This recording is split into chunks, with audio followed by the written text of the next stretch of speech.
સારું લઈને આવે. હમ.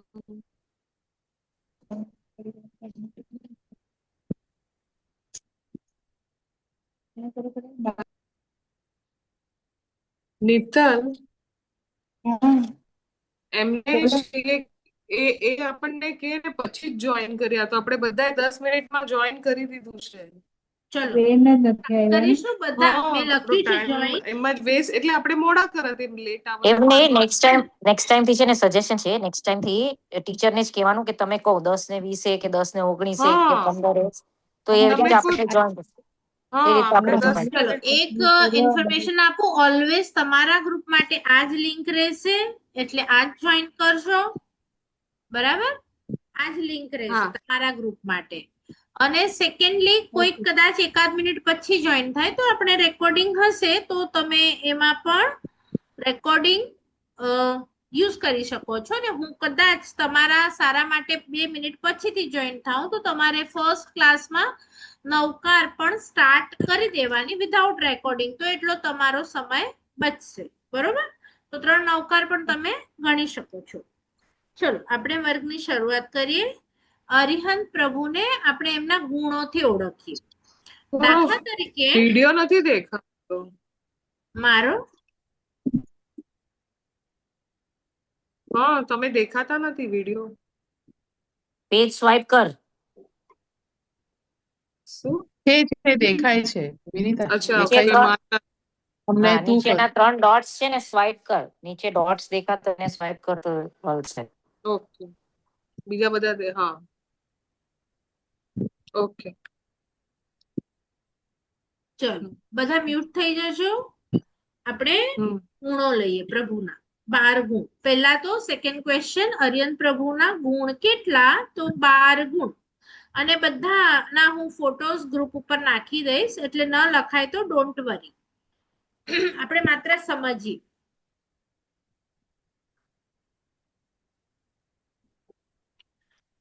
એક ડબ્બીમાં ખાંડ હોય અને એક ડબ્બીમાં મીઠું હોય. તમને જોઈને ખબર ના પડે, બંને સેમ લાગે, તો ચાખો તો ખબર પડે શું મીઠું છે, શું સાકર છે. ચાખો તો ખબર પડે. તો એવી રીતે આપણે પ્રભુને, પ્રતિમાને જોઈને આપણને ભાવ કેમ નથી આવતા? કારણ કે એમના ગુણો ખબર નથી, બરોબર? તો એમના ગુણો ખબર નથી. 12 ગુણો છે. તો નવા હશે, જૂનાના તો થઈ ગયા છે, નવા હશે એમને કદાચ ખ્યાલ હશે, કદાચ ખ્યાલ ન હોય તો આપણે 12 ગુણો લઈશું. પણ એમના 34 અતિશય હોય છે. આજનો ત્રીજો ક્વેશ્ચન, એમને કેટલા અતિશય હોય છે?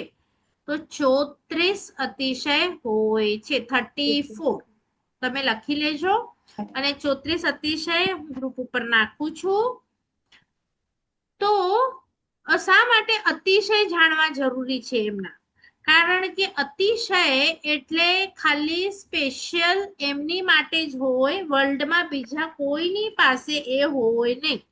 જેમ કે નરેન્દ્ર મોદીને જે સિક્યુરિટી મળે, તો એ સિક્યુરિટી કોઈ પણ બીજા મિનિસ્ટરોને મળે નહીં. તો એ સ્પેશિયલ પર્સન છે ઇન્ડિયાનો. તો એમ આ વર્લ્ડના 24 જણા સ્પેશિયલ પર્સન હોય કે જે અરિહંત બને, 24 તીર્થંકર બને. બીજા બધા પણ સિદ્ધ થાય, આ પણ સિદ્ધ થાય, પણ આ સ્પેશિયલી ક્વોલિટી ભોગવી અને સિદ્ધ થાય. તો શું છે એમની સ્પેશિયલ ક્વોલિટીઝ? તો હું એમના 34 અતિશય પણ સાથે લઈશ અને 12 ગુણ પણ સાથે લઈશ. તો તમને ખાલી એમની માટે બહુમાન થાય ને એટલા માટે આપણે અતિશય પણ સાથે લઈએ છીએ. તો તમને ખ્યાલ હશે, આપણને વાગે છે તો બ્લડ નીકળે છે રેડ કલરનું, પણ આપણા પ્રભુ છે એમનું બ્લડ વ્હાઈટ હોય. અને એ પણ આ ભવથી નહીં. શા માટે વ્હાઈટ છે? તમને સ્ટોરી ખબર હોય તો, ચંડકોશે ડંખ માર્યો ત્યારે ત્યાં શાસ્ત્રમાં શું આવે છે? દૂધની ધારા વહી. પણ એકચ્યુઅલી દૂધ નથી, એમનું બ્લડ જ છે, પણ બ્લડ સફેદ છે. એટલે 24 તીર્થંકરના માંસ, બોડીનું અને બ્લડ એ વ્હાઈટ હોય. આ પહેલો અતિશય છે, 34 અતિશય. હમણાં હું અતિશય જ લઉં છું, પછી ગુણો પણ આપણે લઈશું. તો આ વ્હાઈટ કેમ છે? તમને જોઈશો તો ગુસ્સો આવે ને તો આપણું મોઢું લાલ થઈ જાય. તો પ્રભુ ને આટલા ઉપસર્ગ આવ્યા, ક્યાંય લખેલું આવ્યું કે પ્રભુ ગુસ્સે થયા? ક્યાંય નહીં. પૂર્વના ત્રીજા ભાવમાં એટલે કે અગલા ભાવમાં દેવ હતા એમાં પણ નહીં, અને એનાથી પહેલા અગલો જે ભાવ હતો ત્રીજો, પૂર્વનો ત્રીજો ભાવ, એમાં પણ પ્રભુ એટલા શાંત, બધા જીવો માટે એવી ભાવના કરે છે કે સવી જીવ કરું શાસન રસી. મને એ નિંદા કરનારો હોય મારી તો પણ, મારી પ્રશંસા કરનારો હોય તો પણ, બધા જીવ માટે એટલું પ્રેમ, કરુણા, વાત્સલ્ય છે એમને કે એમને કોઈના માટે દ્વેષ જ નથી. તો એમનું બ્લડ એકદમ વ્હાઈટ. તમે પણ જોવો પ્રેગ્નન્સીમાં માતાને 9 મહિના બેબી માટે એટલું વહાલ આવે કે એનું બ્લડ વ્હાઈટ થઈને, દૂધ થઈને નીકળે છે બેબી માટે. તો એવી રીતે આપણા પ્રભુનો આખા બોડીનું બ્લડ એ જન્મથી જ વ્હાઈટ હોય. હવે આવું તમે સાંભળો તો પ્રભુ માટે બહુમાન ભાવ વધે કે ન વધે? બરાબર. હવે આપણા મોઢામાં 3 દિવસ બ્રશ ન કરીએ તો કેવી સુગંધ આવે? અને પ્રભુના શ્વાસોશ્વાસ સુગંધી, જન્મથી આખી લાઈફ ટાઈમ સુગંધી જ હોય. પછી એમનું આહાર કરે કે નિહાર કરે, નીકળે નીચેથી, એ કોઈને દેખાય નહીં. એવા તો એમના જાદુ હોય બધા. એમની માતાને પણ પીડા ન થાય પ્રસવની. બરાબર. એ ખાય નહીં.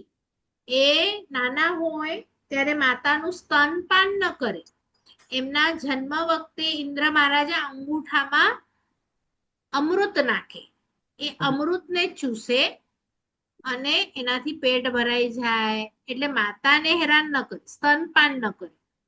તો આવા અનેક એમના અતિશયો છે. 34 એમને આટલા જન્મથી હોય, પછી મોટા થાય અને દીક્ષા લે, પછી કેવળ જ્ઞાન થાય, તો એના પછી અમુક અતિશયો એ વખતે આવે. જેમ કે નરેન્દ્ર મોદી નાના હતા ત્યારથી એમની પાસે ઝેડ સિક્યોરિટી નથી, એ પોસ્ટ પર આવ્યા પછી એમને મળી. તો એવી રીતે તીર્થંકર જન્મથી નથી કહેવાતા, એ મહાવીર જ છે.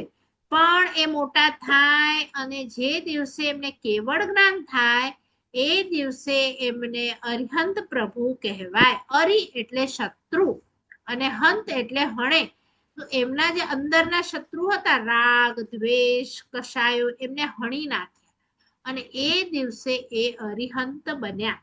અને એ દિવસે એમના માટે દેવો સમવસ્ત્રણ બનાવે. તો સમવસ્ત્રણ એટલે શું? તો તમે દેરાસરમાં ગયા હશો, કોઈકના દેરાસરમાં રાઉન્ડ હોય, કોઈકના દેરાસરમાં સ્ક્વેર હોય, 3 ગઢ હોય અને એના ઉપર એક શાંતિનાથ નાના ભગવાન બિરાજેલા હોય. તો એવો સમવસ્ત્રણ 3 ગઢ વાળો, સોનાના, ચાંદીના, હીરાના, બધા દેરાસરોમાં લાકડાના પણ હોય છે. તો જેવી જેની શક્તિ, તો એવા સમવસ્ત્રણ હોય ને એ પણ પ્રભુ માટે દેવો જ બનાવે અને કરોડો દેવો મળીને બનાવે. પણ દીક્ષા પછી નથી, કેવળ જ્ઞાન પછી બનાવે છે. એટલે પ્રભુની વેલ્યુ પણ કેવળ જ્ઞાન થયા પછી છે. તો એ સમવસ્ત્રણ પણ એમનું એક અતિશય છે. એ બીજા કોઈ માટે આવું દેવો નથી બનાવતા, માત્ર અને માત્ર 24 તીર્થંકરો માટે આ સમવસ્ત્રણ બને છે.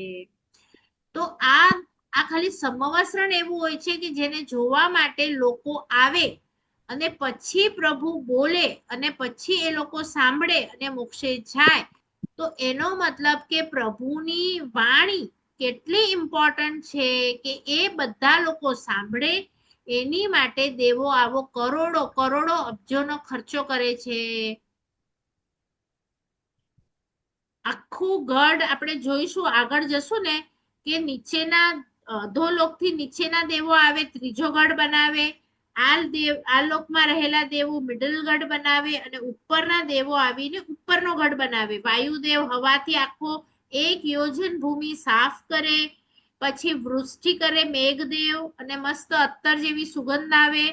અને આખું સમવસ્ત્રણ છે ને એના પગ ન હોય, પગ ન હોય, આખું હવામાં અદ્ધર હોય. અને કેટલું અદ્ધર હોય તો કે આપણે સમજો આ આરાના છીએ મહાવીર સ્વામીના, આપણે પહેલો સ્ટેપ મૂકી શકીએ આરામથી ઉપર. આપણા જે બિલ્ડિંગના દાદરા હોય એ કેટલો ઉપર હોય, પહેલો દાદરો એટલો ઉપરથી સમવસ્ત્રણ બને, એટલે નીચેથી આમ કીડા બીડા પાસ થઈ શકે, જમીનને ટચ ન હોય. તો આમ જાદુ જેવું લાગે ને, એટલે બધા લોકો જોવા આવે કે આવું જાદુ જેવું શું છે. તો આપણે જઈ અને 20,000 પગથિયા હોય, આપણને લાગે બાપરે નથી જવું, પણ તમે 1 મિનિટમાં ફટાફટ ઉપર ચડી જાઓ. એવું પ્રભુનું અતિશય હોય. તમને જરા પણ થાક ન લાગે, એમાં ભૂખ ન લાગે, એમાં તમને નીંદર ન આવે, પ્યાસ ન લાગે. સિંહ અને બકરી બાજુ બાજુમાં બેસે તો એમને વેર ન થાય. એમને જોઈને પ્રભુનું એટલું પુણ્ય હોય કે એમની આજુબાજુ ક્યાંય પણ કોઈને વેર ન થાય. પછી પ્રભુ હોય ત્યાં અતિવૃષ્ટિ એટલે કે વરસાદ બહુ ન થાય, દુકાળ ન પડે, કોઈને તાવ શરદી ન થાય. આ બધું પ્રભુનું પુણ્ય કામ કરે છે. એટલે તમે અરિહંત પ્રભુને વર્લ્ડની હાઈએસ્ટ ફર્સ્ટ નંબર પર આપણા જીવનમાં કોઈ હોય તો આપણા માટે અરિહંત પ્રભુ હોય.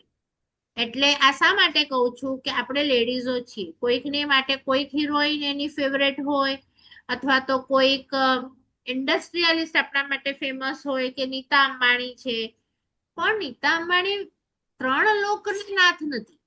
આ એક ઇન્ડિયા માટે ઠીક છે, પણ બીજા વર્લ્ડમાં તો પ્રભુ તો 3 લોકના, નીચેનું લોક લો, ઉપરનું લો કે આ લોક લો, બધા દેવો, ઇન્દ્ર મહારાજા જેની પાસે 32 લાખ વિમાન છે, એ પણ પ્રભુના પગ પકડીને બેસે છે.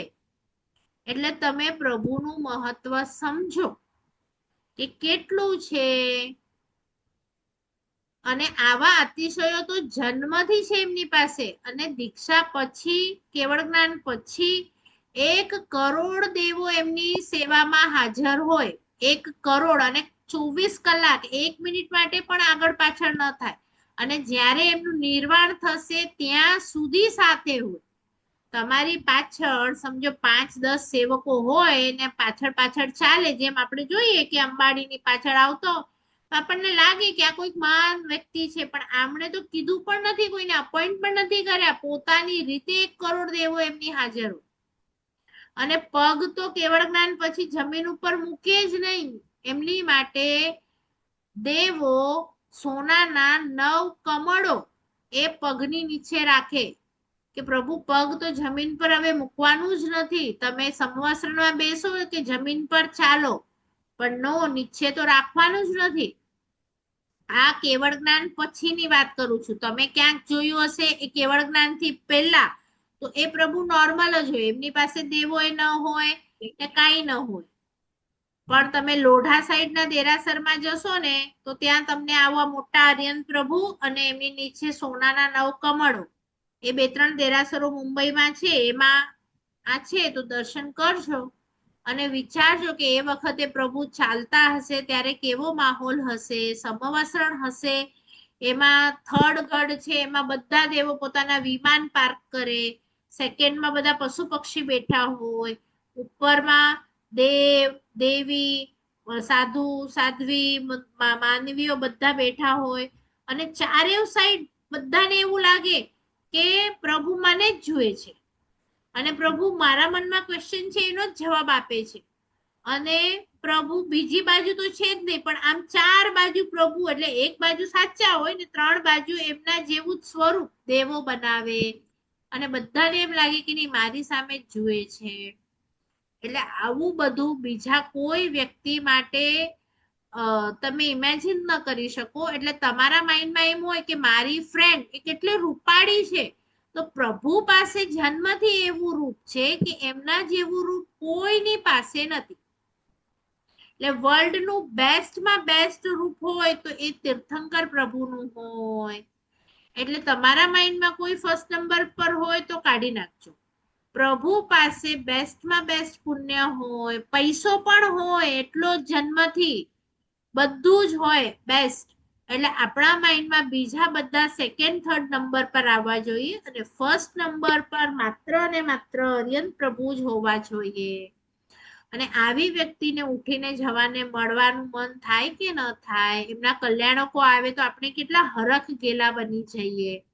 હવે આપણે બધા મોક્ષમાં જશું, એ શા માટે જશું? આપણી પાસે તો હમણાં અરિહંત પ્રભુ છે નહીં અને કોઈ એવું છે નહીં, તો હમણાં પણ અરિહંત પ્રભુ દેહથી નથી આપણી પાસે, પણ અરિહંત પ્રભુએ જે દેશનાઓ વ્યાખ્યાન એ વખતે આપ્યા છે એ બધા શાસ્ત્ર રૂપે આપણી પાસે છે.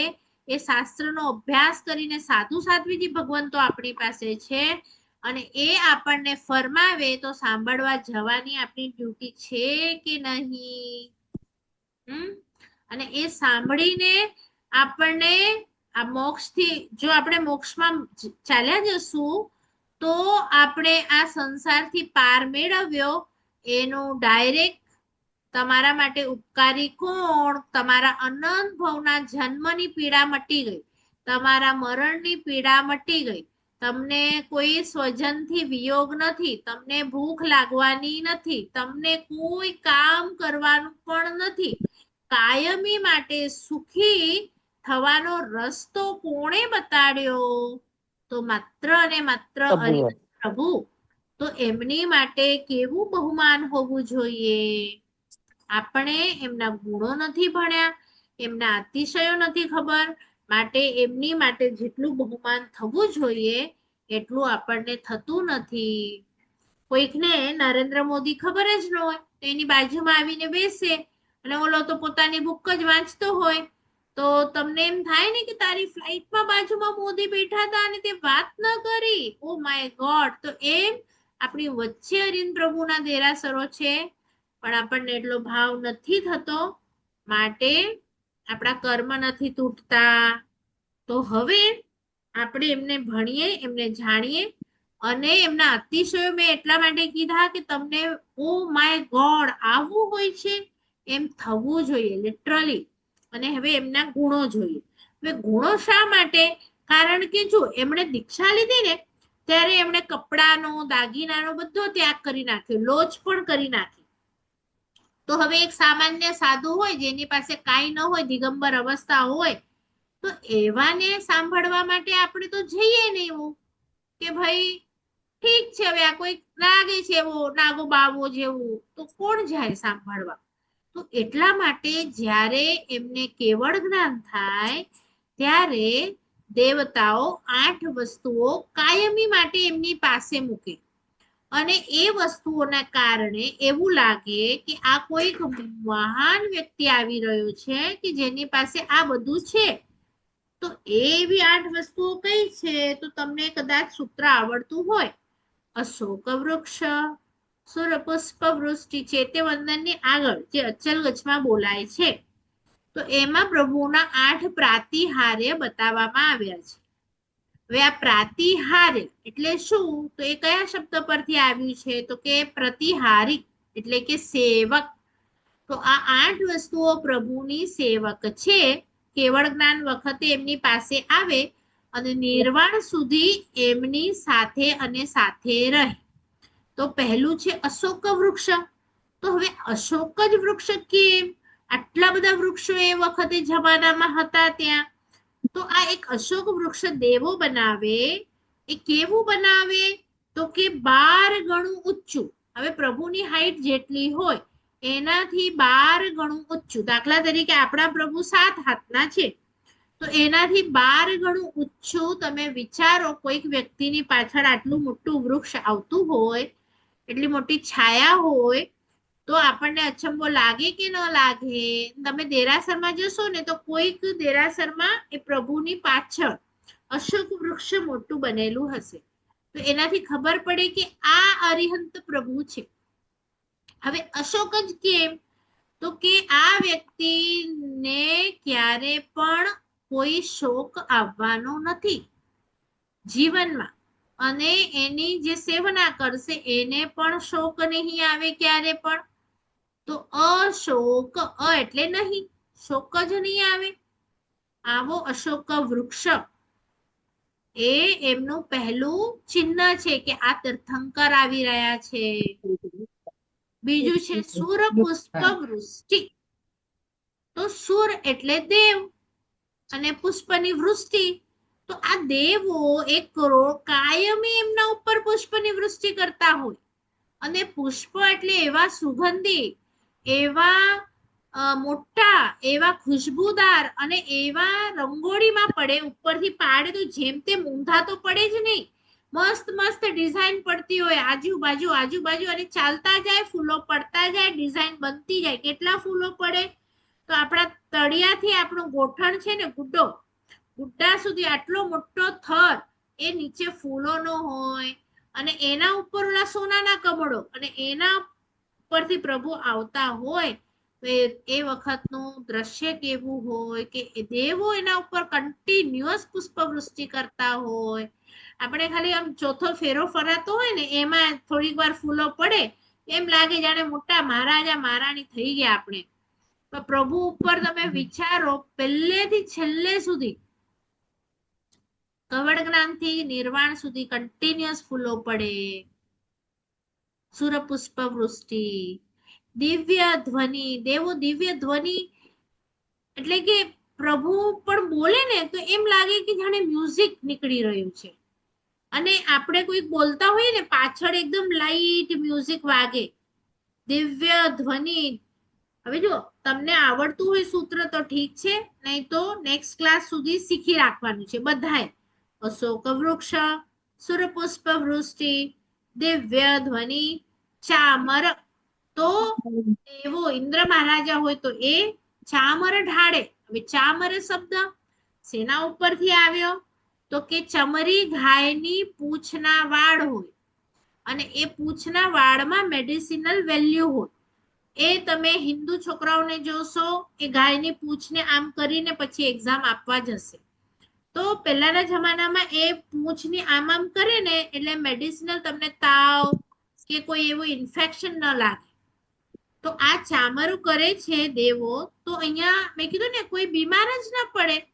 આટલું મોટું યોજન તમે હમણાંની ભાષામાં સમજો તો તમારું 12 કિલોમીટર સુધી કોઈ પ્રભુ હોય ને તો કોઈ બીમાર ન પડે આજુબાજુ. તો આ પ્રભુને એવા ઇન્દ્રો ચામર વિંજે. ચામર માસનંચ. માસનંચ એટલે મ એટલે અને આસન. આસન એટલે પ્રભુનું સિંહાસનની વાત છે. તો એ આસન એટલે કે કેવું છે તો સોનાનું છે. એ કન્ટિન્યુઅસ પ્રભુની પાછળ ચાલે. ક્યાંક પ્રભુને બેસવું હોય તો ઉભો રહી જાય, નહીં તો પાછળ પ્રભુ ચાલે તો પાછળ પાછળ ચાલે. એમાં હીરા મોતી માણેક બધું હોય. અને એનું નામ સિંહાસન કેમ છે? સિંહનું એના હેન્ડલ હોય ને એના ઉપર પગ ઉપર આમ સિંહની આકૃતિ હોય. તો એ સિંહ શા માટે? તો સિંહ જંગલનો રાજા છે, એમ આ પ્રભુ રાજા છે. અને સિંહ જ કેમ રાજા છે? બીજા બધા પણ તો છે એનિમલ, વાઘ છે, ચિત્તો છે, પણ આ કરતા સિંહ છે ને સત્વશાળી છે. સત્વ એટલે શું? એને ભૂખ લાગી હોય તો જ શિકાર કરે. બીજા એનિમલોને ભૂખ લાગી હોય કે ન લાગી હોય, પ્રાણી આવે ને તો શિકાર કરી દે. બીજા એનિમલો પાછળથી પણ શિકાર કરે, પણ સિંહ છે ને ગુફામાં બેઠો હોય ને તો બહાર નીકળે ને તો બરાડા પાડે, ડડક ગર્જના કરે કે હું આવી રહ્યો છું. નાના મોટા જેને ભાગવું હોય ભાગી જાઓ, જે નહીં ભાગે એને હું પકડીશ. એટલે એટલું સત્વશાળી છે કે સામેથી આવે. પછી એ ખાઈ લે, ભૂખ લાગી હોય તો એને બચાવીને ગુફામાં ન લઈ જાય, ભલે બીજા ખાય. આ રાજાનો ગુણ છે. અને બીજા એનિમલ્સ બચશે તો કાલે હું ખાઈશ આમાંથી, એવો ભાવ હોય. તો પ્રભુને એવો ભાવ નથી, કાલે હું શું ખાઈશ ખબર નહીં, પણ બચાવે નહીં. એવા ઘણા સિંહના ગુણ છે કે સંભોગ વર્ષમાં એક જ વાર કરે, નોર્મલ સિંહ. અને ઓલા બીજા કેસરિયા સિંહ હોય ને તો આખી લાઈફ ટાઈમમાં એક જ વખત સંભોગ કરે. તો આવા ઘણા સત્વશાળી ગુણો છે એમની માટે. એટલે સિંહ આસન, સિંહાસન, બરાબર. તો ચામર માસનંચ ભામંડલ, પાછળ આમ રાઉન્ડ હોય યલો કલર. પ્રભુનું રૂપ એટલું બધું તેજ તેજ તેજ તેજ છે કે જો ઓલું ભામંડલ ન હોય તો તમે સામેથી જાઓ તો આંખો અંજાઈ જાય પણ તમને પ્રભુનું મુખ ન દેખાય. એટલે દેવોને બનાવવું પડે ભામંડલ, એ બધું આમ શાઇનિંગ લઈ લે એટલે પ્રભુનું મુખ તમને ક્લિયર દેખાય. દુંદુભી એટલે દેવો આમ મોટી શહેનાઈ હોય ને એ વગાડે એકદમ સ્લો સ્લો કે પ્રભુ આવી રહ્યા છે. કોઈક આવતું હોય ને આગળ હોય, આ દુંદુભી વાળા દેવો આગળ ચાલે અને પાછળ પ્રભુની આખી ફોજ આવતી હોય 1 કરોડ દેવો સાથે. તો આવું બધું દુંદુભી અને છેલ્લે આવશે છત્ર, 3 છત્ર. એટલે 3 લોકના નાથ છે. એટલે ક્યાંક દેરાસરમાં તમે આપો અથવા જુઓ તો પ્રભુની ઉપર 3 છત્ર હોવા જોઈએ, એક નહીં. ઘણા દેરાસરોમાં નથી ખબર હોતી, 1 છત્ર હોય છે. આપણા માતાજી હોય ત્યાં 1 છત્ર ધરાવવાનું કે આ લોકના નાથ છે. પણ દેવો આપણા પ્રભુ એ 3 લોકના છે માટે 3 છત્ર હોવા જોઈએ. બરોબર? જોઈએ. પણ અને ડિટેલમાં આપણે નેક્સ્ટ ક્લાસમાં કરીશું. હમણાં મીટિંગ પૂરી થાય છે તો આ 8 પ્રાતિહાર્ય અને ઓલું સૂત્ર એ નેક્સ્ટ ટાઈમ તમારું પાક્કું જોઈએ. ને આટલું બધું તો ખાલી દેવો કરે છે. હવે 12 ગુણો છે, એમાં 8 તો આ જ આવી ગયા. હવે જે બીજા 4 ગુણો છે એ પ્રભુના અંદરના ગુણો છે. તો 8 + 4 12 થશે. તો એને ફરીથી આપણે આ 8 ગુણ અને બીજા 4 ગુણ એ નેક્સ્ટ ટાઈમ રિપીટ કરીશું. એટલે ટોટલ થશે પ્રભુના 12 ગુણ. આ 12 ગુણથી ખબર પડે પ્રભુ અરિહંત છે. આ ગુણ બીજા પાસે હોય નહીં. બરાબર? જેની આજ્ઞા વિરુદ્ધ કંઈ પણ કહેવાયું હોય તો મિચ્છામિ દુક્કડમ સર્વમંગલ માંગલ્યમ સર્વકલ્યાણ કારણમ પ્રધાનામ સર્વધર્માણામ જૈનમ જયતિ શાસનમ. રેકોર્ડિંગ થોડી વારમાં મળી જશે. અને કંઈ પણ ન સમજાયું હોય, પૂછાયું હોય તો ફોન પણ કરી શકો છો, વોટ્સએપ પણ કરી શકો છો, ગ્રુપ પર પૂછી શકો છો. અને રિવિઝન પણ આપણે નેક્સ્ટ ટાઈમ લઈશું. એટલે ડોન્ટ વરી, ક્યાંક કંઈક નેટવર્કના કારણે ન સંભળાયું હોય, સમજાયું હોય તો તમે ફરીથી પૂછી શકો છો. ચલો, બધા શાતામાં રહેજો. કોઈને કંઈ પૂછવું છે હજી તો પૂછી લો. 1 મિનિટ છે આપણી પાસે. મારું પૂછવું હતું ને. શ્રી વત્સ તમે 8 ઓલું સમજાવ્યું. એમાં શ્રી વત્સતા એટલે લક્ષ્મીજીના પુત્ર થાય. ના ના ના ના ના ના, આ નામ છે શ્રીવત્સ. અહીંયા છાતીમાં આટલું સ્ક્વેર હોય પાર્ટ, જેમ આપણી આંખ છે તો એ સ્ક્વેર પાર્ટ ને શ્રીવત્સ કહેવાય. કારણ કે હમણાં અમને દેવપરમાં એવી રીતે સમજાવેલું. હમણાં આ બધા 8 વાપસ આનું હતું ને 18 આનું સોરી તો અષ્ટમંગલનું તો એમાં એમ હતું કે શ્રી વત્સ એટલે લક્ષ્મીજીના પુત્ર થાય. પણ આપણામાં તો અહીંયા લક્ષ્મીજીનું પુત્રનું કંઈ હમણાં છે જ નહીં ને. આ તો શ્રીવત્સ તમે દેરાસરમાં જશો ને તો પ્રભુના અહીંયા છાતી ઉપર હશે અને કેવળ જ્ઞાનનું સૂચક છે. શ્રી એટલે એ ખબર છે, લક્ષ્મી, એ તમે મને ખ્યાલ છે. લક્ષ્મી. હા, પણ લક્ષ્મી કઈ તો આ કેવળ જ્ઞાન રૂપી લક્ષ્મી એનો પુત્ર છે એમ તત્વથી. મહાલક્ષ્મી પણ કઈ તો કેવળ જ્ઞાન રૂપી ચોથું સપન છે ને એ આપણી આત્માની લક્ષ્મી, મોક્ષ રૂપી લક્ષ્મી લેવાની છે એમ. એટલે શ્રી વત્સ તમે જે કાઢો તો શ્રી અને એટલે લક્ષ્મી અને એનો પુત્ર, પણ આ કેવળ જ્ઞાન રૂપી લક્ષ્મીનો પુત્ર. સૌથી પહેલું કેવળ જ્ઞાન થાય તો કોને થાય તો તીર્થંકરને જ થાય, બીજા કોઈને ન થાય. ઓકે. વિનેતા તું પૂછ. ના, હું નહીં. આ તે પૂછેલું ને અષ્ટમંગલ પર ચંદન પૂજા થાય કે નહીં એ. ન થાય, ન થાય. ન થાય ને. હા, એ જ. એને તો આને બધા દેરાસરમાં કે હવે શું કામ પકડવાનું.